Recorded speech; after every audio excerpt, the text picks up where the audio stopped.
Bonjour, c'est Jules Lavie pour Code Source, le podcast d'actualité du Parisien. Le RN, grand vainqueur du premier tour des élections législatives anticipées, 10 600 000 électrices et électeurs ont voté pour les candidats du Rassemblement national. C'est un peu plus de 33% des suffrages dans ce scrutin marqué par une forte participation. L'Alliance de la gauche, le nouveau Front populaire, est deuxième avec 28% des voix. Large défaite pour le camp d'Emmanuel Macron, un peu plus de 20%. LR n'a réuni que 6,5% des suffrages. Emmanuel Macron avait dissous l'Assemblée juste après les européennes du 9 juin, en appelant à une clarification nécessaire. Aujourd'hui, le RN est en passe d'avoir une majorité relative de députés dans l'hémicycle. Code Source revient sur ce premier tour historique, résumé de la campagne, résultats, réactions, analyses, avec deux journalistes du Parisien, Marion Mourgue, chef adjointe de notre service politique, et Alexandre Sulzer, en charge de la droite.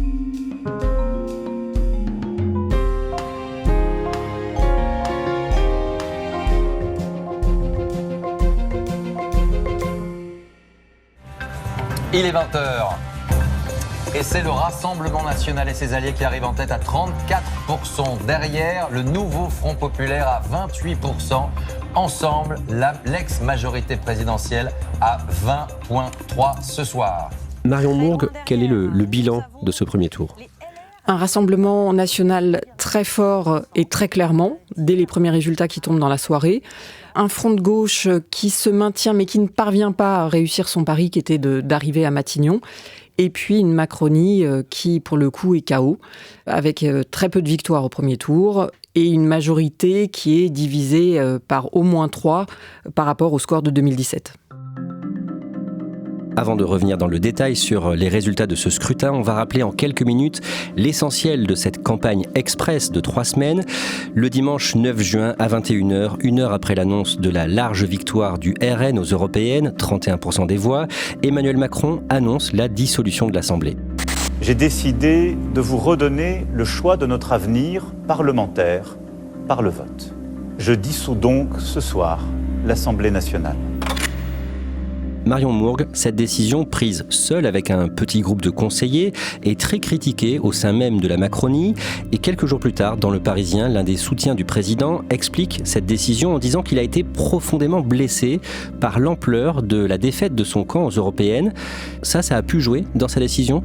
C'est un des éléments qui a joué dans sa décision. Jusqu'au bout, Emmanuel Macron pensait qu'il arriverait à réunir son socle électoral, soit 22 à 24%. On le dépeint souvent comme un éternel optimiste, et donc vraiment, il y croyait. Il ne voyait pas la colère monter, le mécontentement des Français, et donc il n'a pas anticipé ce scénario d'un résultat à 14% aux européennes. À gauche, les 4 partis de la NUP qui s'étaient déchirés pendant la campagne des européennes négocient et trouvent le jeudi 13 juin un accord électoral. PS, Verts, PC et LFI s'entendent sur un programme commun et sur les noms de leurs candidats dans chaque circonscription. Mais l'insoumis Jean-Luc Mélenchon, jugé extrême et soupçonné d'antisémitisme suite à des propos ambigus, fait figure de repoussoir dans cette campagne pour une partie des électeurs de gauche. Depuis le 7 octobre et l'attaque terroriste du Hamas en Israël, une partie de la gauche ne tolère plus les propos de Jean-Luc Mélenchon, des propos qui sont jugés ambigus, voire antisémites, et sa stratégie électorale de cliver la gauche. Et donc ses partenaires disent « on ne peut plus continuer avec lui, il faut écrire une nouvelle page sans Jean-Luc Mélenchon ». Alexandre Sulzer, à droite, est-ce que les Républicains se remettent du cavalier seul d'Éric Ciotti, le président du parti, qui a annoncé le 12 juin une alliance avec le Rassemblement national ? Éric Ciotti a échoué à emmener avec lui l'appareil. L'ensemble du bureau politique a condamné sa décision. Sur les 61 députés du groupe, seule une députée qui est très proche de lui l'a suivi, donc c'est un échec. Et au niveau des élus, il y a quand même un soulagement que cette entreprise a échoué. En revanche, au niveau des électeurs, des sympathisants, sur le terrain, ils constatent évidemment que c'est une très mauvaise image qui a été envoyée, que les électeurs sont perdus, ils ne comprennent plus comment se situent les Républicains. Même les candidats, ils ne savent pas sur place si c'est un candidat LR Canal Historique, Canal Éric Ciotti. Bref, ça crée énormément de confusion. Et puis par ailleurs, les tentatives judiciaires pour l'exclure du parti ont toutes été un échec. Le 17 juin, dans Le Parisien, Jordan Bardella, le président du RN, explique que sans la majorité absolue des députés à l'Assemblée, donc 289 députés, il ne sera pas candidat au poste de Premier ministre. Nous sommes prêts à constituer un gouvernement d'union nationale, mais nous avons besoin d'une majorité absolue pour le faire. Les Français ont parfaitement compris qu'en cas de majorité relative, dans ce scénario, qui je crois n'arrivera pas, le pouvoir ne serait pas entre les mains du Premier ministre et donc de sa majorité. Donc je ne changerai pas là-dessus. Pourquoi est-ce qu'il dit ça ? C'est vrai que ça peut être un peu une surprise parce qu'il met la barre extrêmement haut. 289 députés, c'est la limite qu'il doit avoir, le seuil qu'il doit atteindre pour avoir une majorité absolue.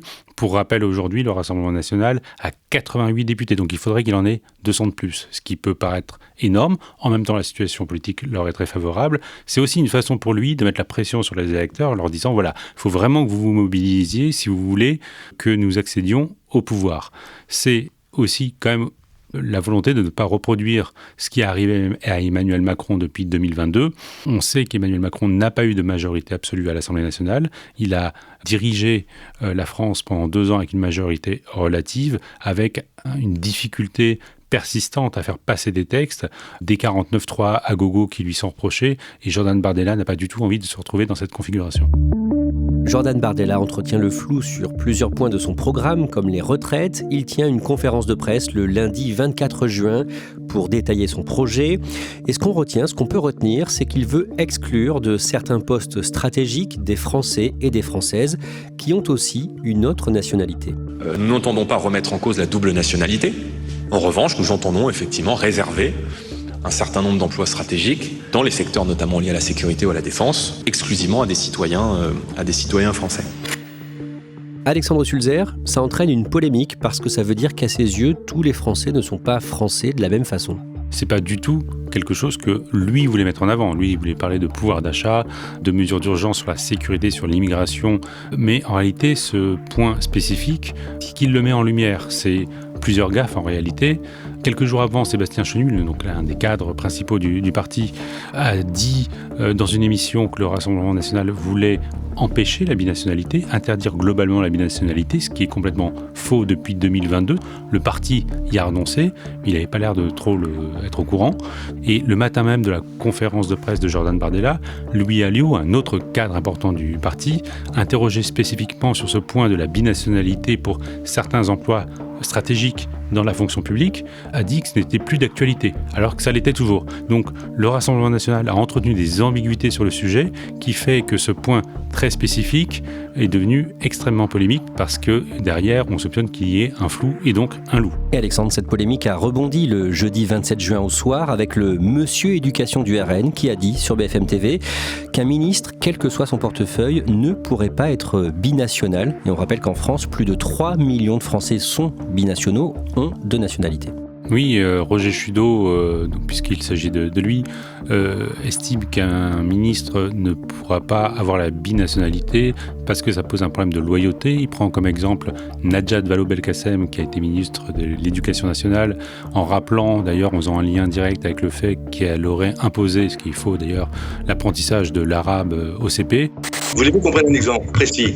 Vallaud-Belkacem, franco-marocaine. Qu'a-t-elle fait ?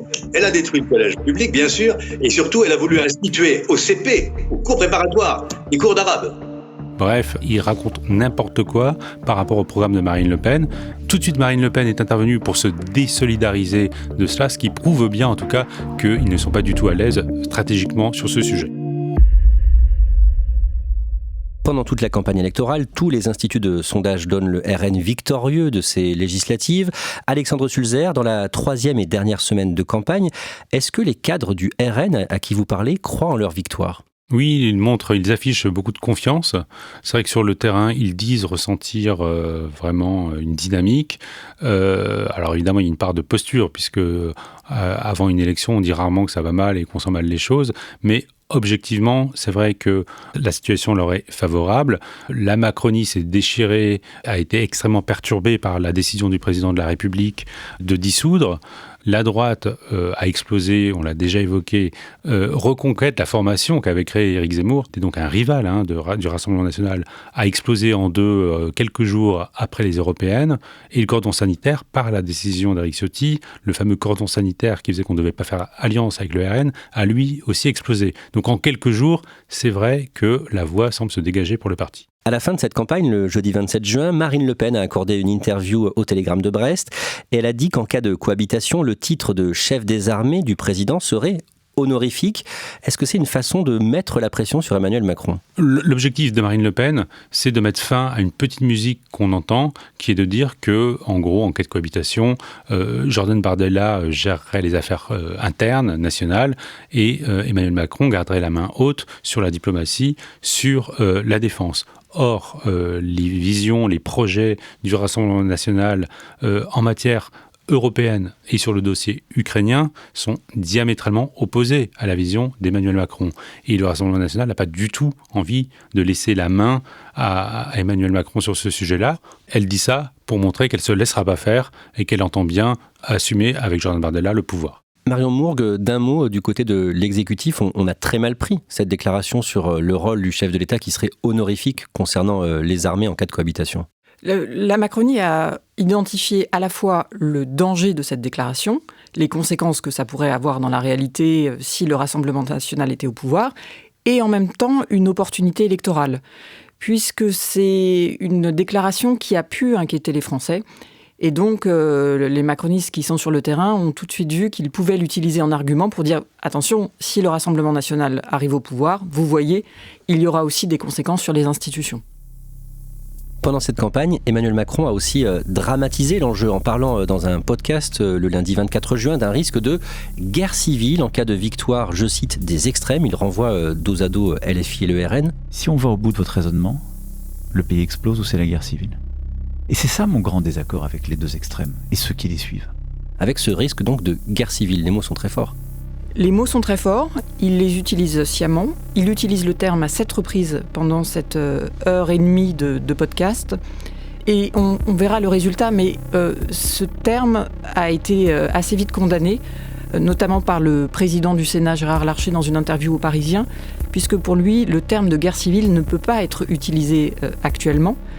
Aujourd'hui, il y a un risque de crise institutionnelle, mais on n'en est pas encore à voir des affrontements entre Français. Alexandre Sulzer, pendant cette campagne, il y a eu 2 débats à 3 avec à chaque fois Gabriel Attal, Jordan Bardella et pour la gauche Manuel Bompard de LFI puis Olivier Faure du PS. Qu'est-ce que vous en retenez de ces débats ? On retient que chacun joue un peu sa partition. Jordan Bardella veut montrer qu'il est crédible, qu'il est le candidat de la raison, comme il s'auto-définit. Son objectif, c'est évidemment de rassurer, de montrer que son programme serait financé, ce qui est un axe d'attaque évidemment que ses adversaires lui opposent. Du côté de la France insoumise, c'est à la fois de rassurer sur la même thématique du financement du programme, mais aussi d'attaquer Jordan Bardella sur les classes populaires, puisque Jordan Bardella est un peu le candidat, évidemment, on sait, des classes populaires. Le Rassemblement national fait des cartons dans les catégories les plus modestes. Et donc l'objectif, c'est de dénoncer ce qui serait une arnaque sociale. C'est un axe d'attaque très important du nouveau Front populaire contre le Rassemblement national. Et Gabriel Attal, lui, évidemment, avec l'avantage qu'il a d'être déjà aux manettes, dramatise l'enjeu en mettant en garde contre le danger des deux extrêmes. Le soir du dimanche 30 juin à 20h, ce qui frappe, c'est la large victoire du Rassemblement national au premier tour. Plus de 33% des suffrages exprimés. 3 instituts de sondage donnent une large majorité relative au RN après le second tour du dimanche 7 juillet, voire une majorité absolue. Entre 230 et 280 sièges d'après Ipsos, partenaire du Parisien. 28% pour la gauche, entre 125 et 165 députés, toujours selon Ipsos, et entre 70 et 100 pour les macronistes. À un peu plus de 20%, les républicains sont très loin derrière, à 6,5%. Alexandre Sulzer, le RN a plusieurs raisons de se réjouir. La progression par rapport aux législatives de 2022 est très importante. C'est une dynamique spectaculaire, même en termes de pourcentage des voix. Donc là, autour de 33% avec les alliés d'Éric Ciotti, le RN fait à peu près le double de ce qu'il avait fait en 2022. lorsqu'il était à 18,68% des voix au premier tour. Il y a aussi 39 élus RN dès le premier tour. C'est assez inédit de tels chiffres. Il y a 34 députés sortants parmi ces 39 élus et 5 candidats nouveaux qui sont élus dès le premier tour. Certains ne s'y attendaient même pas du tout. Tout à l'heure, j'avais même au téléphone l'un d'entre eux. Je lui fais remarquer que c'est étonnant qu'il n'ait pas été dans sa circonscription. Il me dit « oui, mais je ne pensais pas gagner ». Et voilà, c'est quelque chose qui était inattendu. Et le RN progresse dans plusieurs régions de France. Oui, quand on regarde les circonscriptions dans lesquelles le RN arrive en tête, la carte est colorée et souvent en marron dans la grande majorité des territoires français, alors que jusqu'alors ces zones fortes étaient essentiellement dans le nord, dans l'est et dans le sud-est. Il arrive en tête à l'issue de ce premier tour dans 260 circonscriptions. Il y a 2 ans, il l'était uniquement dans 110. L'Alliance de la gauche, le nouveau Front populaire, est deuxième de ce scrutin avec 28% des voix. Ce qui est un bon résultat, mais ce qui ne permet pas d'aller plus loin. Très vite, les ténors de la gauche appellent à un désistement, c'est-à-dire que leurs candidats, s'ils sont en 3e position, doivent faire barrage au Rassemblement national, quitte à voter pour des candidats de la majorité présidentielle qui ont parfois eu des programmes aux antipodes. Je pense par exemple à Elisabeth Borne en Normandie, dans le Calvados. La 3e candidate, donc une candidate du nouveau Front populaire, est appelée à se désister et donc à soutenir Elisabeth Borne, alors que sur la réforme des retraites, les positions étaient antagonistes. L'autre fait marquant de cette soirée, Marion Mourgue, c'est la défaite cinglante du camp macroniste. C'est une défaite cinglante du camp macroniste qui, jusqu'à présent, avait encore beaucoup de pouvoir. Emmanuel Macron n'a pas voulu croire les sondages, n'a pas voulu croire ceux qui l'alertaient dans son camp. Jusqu'au bout, il s'est dit que ça pouvait passer, que son socle électoral était là. Et malgré une très forte participation, ce qu'on voit, c'est que les candidats de la Macronie sont balayés, sont devancés très largement.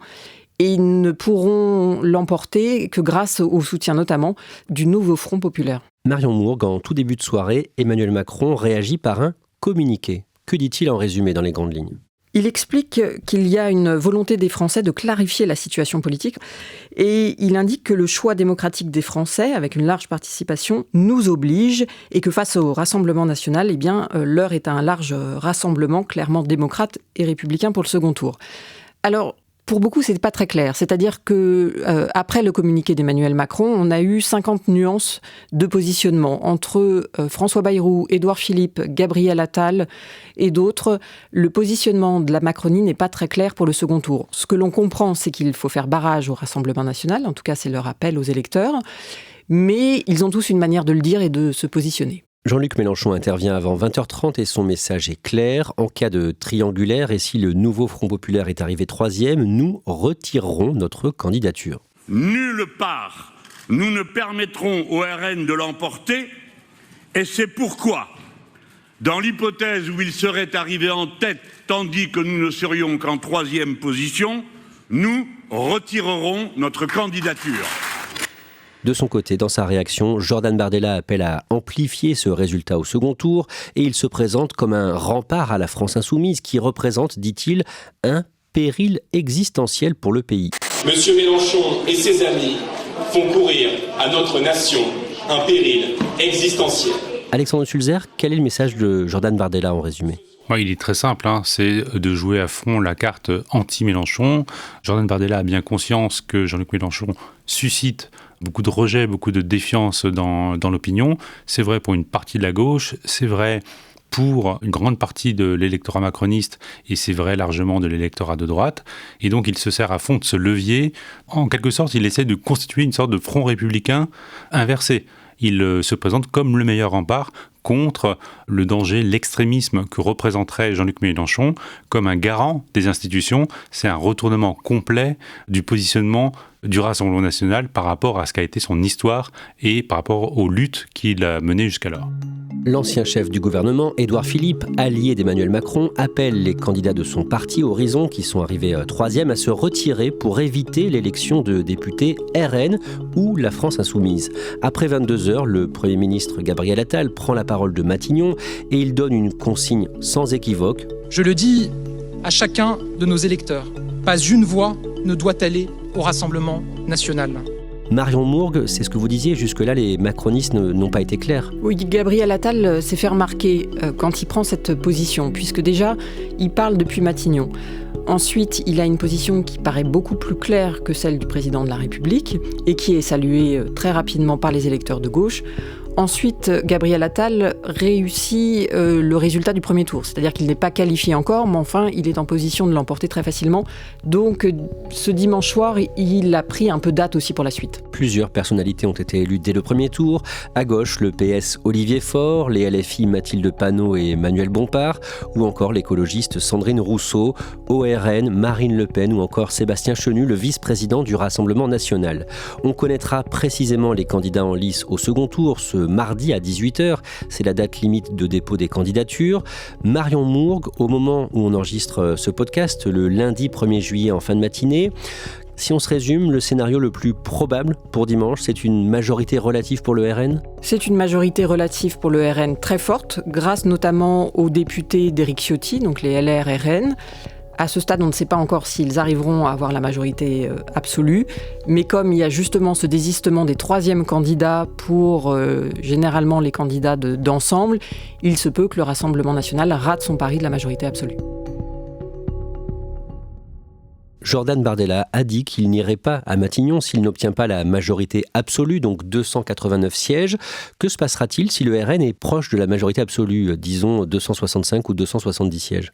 Si on s'en tient à ce qu'a dit Jordan Bardella, il devrait logiquement refuser l'obstacle et ne pas accepter Matignon, puisqu'il veut, il l'a dit, il l'a répété, avoir une majorité absolue, sans quoi il n'a pas les mains libres pour mener à bien sa politique. On peut supposer que si l'écart est faible, Jordan Bardella va tout faire pour convaincre des élus indépendants ou de droite de venir le soutenir, en faisant valoir un argument sans doute qu'il est préférable d'avoir un gouvernement Bardella qu'un blocage complet de la France. Marion Mourgue, beaucoup de Français n'ont pas compris le choix d'Emmanuel Macron de dissoudre l'Assemblée juste après le résultat des élections européennes du dimanche 9 juin.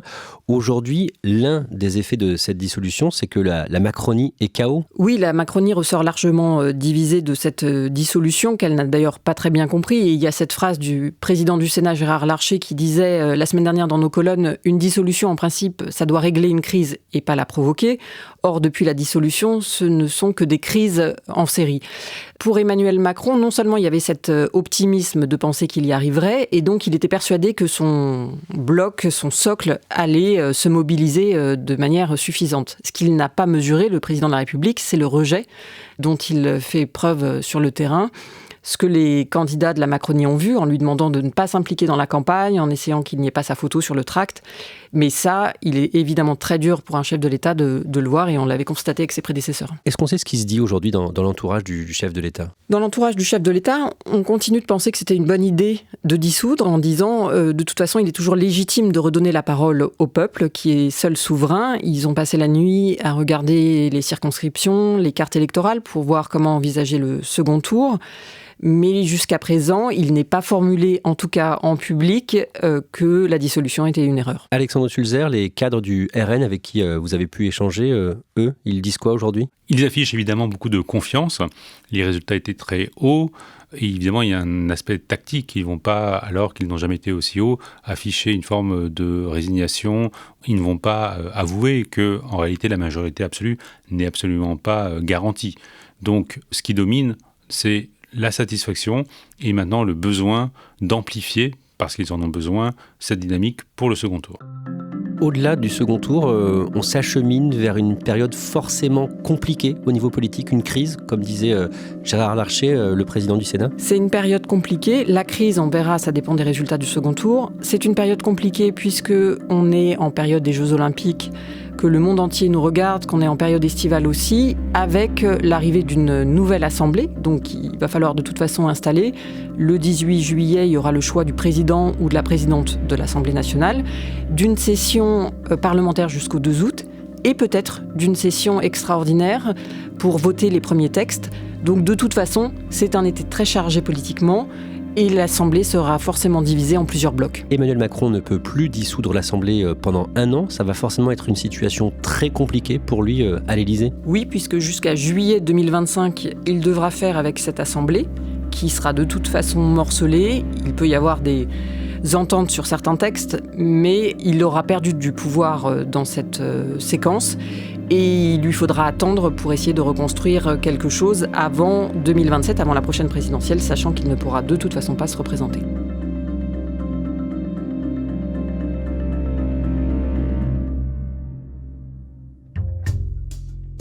Merci à Marion Mourgue et Alexandre Sulzer. Code Source est le podcast quotidien d'actualité du Parisien. Cet épisode a été produit par Clara Garnier-Amouroux, Raphaël Pueyo, Barbara Gouy et Camille Ruiz. Réalisation, Julien Moncouquiol. Pour suivre en temps réel l'actualité de ces élections législatives anticipées avec tous les résultats commune par commune et bien sûr la campagne électorale pour le second tour de dimanche 7 juillet.